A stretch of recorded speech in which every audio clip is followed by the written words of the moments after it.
We would like to produce this educational video to help people who are wanting to purchase a firearm under California law and under the current conditions involving high-capacity mags.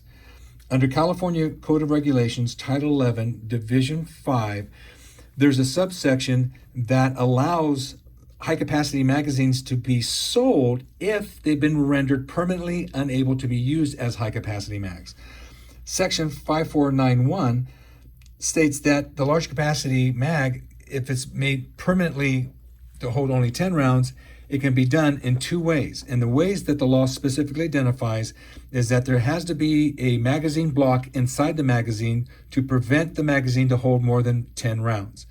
The second and most critical part of this law is that the base plate has to be permanently epoxied, and that's the specific language of the law, permanently epoxied. Now, if it's a metal base plate, it can be either spot welded or permanently epoxied. What we have here is involving a current PPT where the person who's wanting to buy this off-roster firearm, these magazines were a part of that. The magazines, as we look at them, as you can see here, this is from a Walther PPQ 9mm, and it's an off-roster firearm by current California law, and the PPQ comes with the high-capacity mags generally. As we can see here, each one of these magazines do have 10 rounds and cannot take anything more. So the first visual aspect of this is that no more than 10 rounds. So right now it looks like the law is in play here.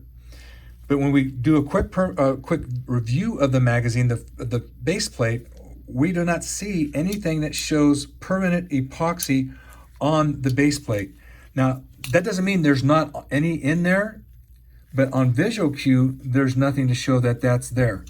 This has an extender on it, but again, we don't see anything.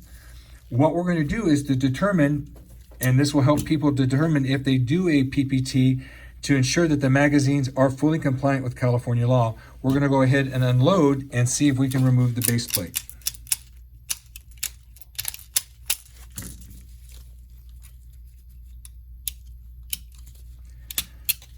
As you can see, that base plate is not permanently affixed. As we look at the base plate, we don't see anything that shows anything that was permanently affixed to it. There's no residues, nothing to show that it was broken at the time or previously or anything like that. The first part of it is that we do have compliance involving the block. This is the PPQ block from a 15 to a 10 round mag. But what's interesting to help you identify what's going on, this is epoxy. Now, it was epoxied into that, and again, with use and stuff, that breaks off. And that's fine. That's not a requirement that the block be epoxied. What's required is that the face or the plate has to be epoxied to the magazine. And as you upon inspection, we see nothing that shows anything of an epoxy residue on this magazine. The intent of the law is very simple. The plate, if it can be removed, as we can see here, we can put the magazine right back together again.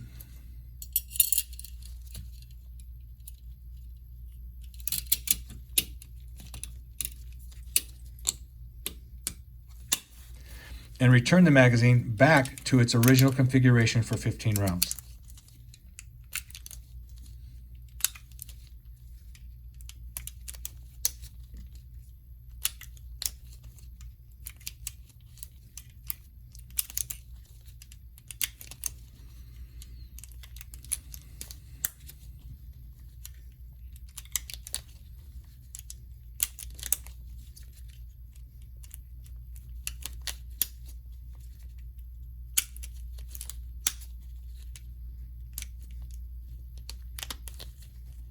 And as you can see here, it's now 15 round mag.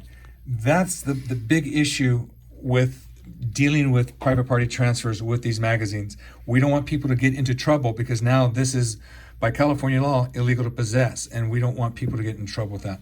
Real quickly, we're going to remove the rounds on these two to show you that these base plates are not permanently affixed.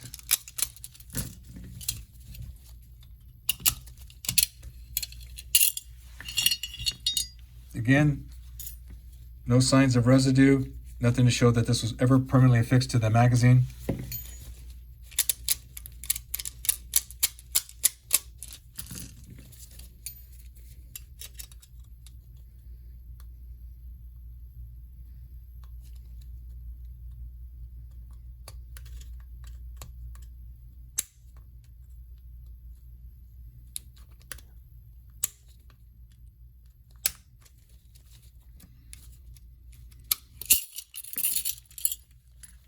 And again, with this base plate, there is no evidence of any type of prior epoxy to it.